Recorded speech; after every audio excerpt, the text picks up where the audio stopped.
arrête de raconter ta vie aux gens. La plupart du temps, vous pensez que votre copine, votre meilleure amie, votre maman, votre soeur, votre frère vont avoir de la peine pour vous. Tu sais, la peine n'attire pas le désir. Lorsque tu vois un clochard au bord de la route, ça fait de la peine, mais ça ne t'attire pas. Tu ne veux pas avoir cette vie-là. Tu ne veux pas être comme cette personne-là. Eh bien, quand toi, tu attires la pitié, tu es en train de te plaindre, tu es en train de dire à tout le monde que ça ne va pas dans ta vie, ta femme t'a quitté, tu n'as pas d'argent, tu es là, tu attires la pitié. Les gens ont pitié de toi. Hein. Ils ont pitié. La pitié, c'est pas positif. Hein. La pitié, c'est négatif. OK?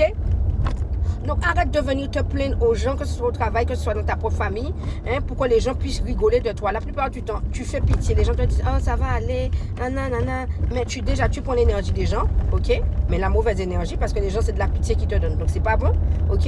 Et deuxièmement, au lieu de pleurer sur ton sort, OK?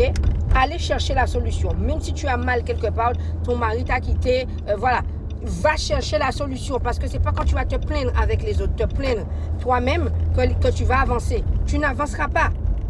Il faut comprendre que dans la vie, pour avancer, il faut chercher la solution.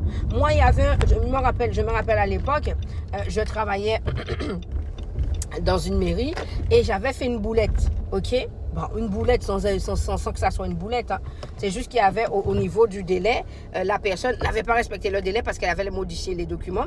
Et ce qui s'est passé, c'est que il y a un chef qui me dit oui, Nancy, je ne comprends pas pourquoi on est hors délai, ceci, cela.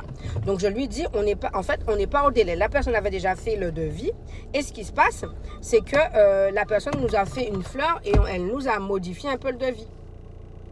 Donc, ce qui se passe, c'est que elle a envoyé le devis, mais c'était un peu tard. Donc, le monsieur commence à s'énerver. Je dis, monsieur, c'est pas la peine de s'énerver. Le mal est fait, il est fait. Enfin, c'est même pas le mal. Le dossier, elle l'a fait, elle l'a refait parce qu'il y avait une modification à faire.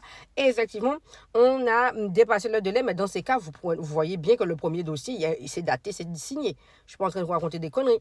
Et là, le monsieur est en train de péter des plombs et tout. Je dis, non, monsieur, faut pas péter les plombs. Le mal est fait, il est fait. Le temps de péter les plombs, là, ça va pas nous aider à avancer.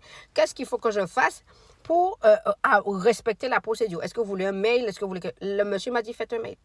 Eh bien, à partir de ça, j'ai demandé au client de me faire un mail et le problème était réglé. Si on était resté, tu as fait, elle a fait, on ne serait pas avancé. En 2026, on va chercher la positivité et la solution. Pas plus, pas moins.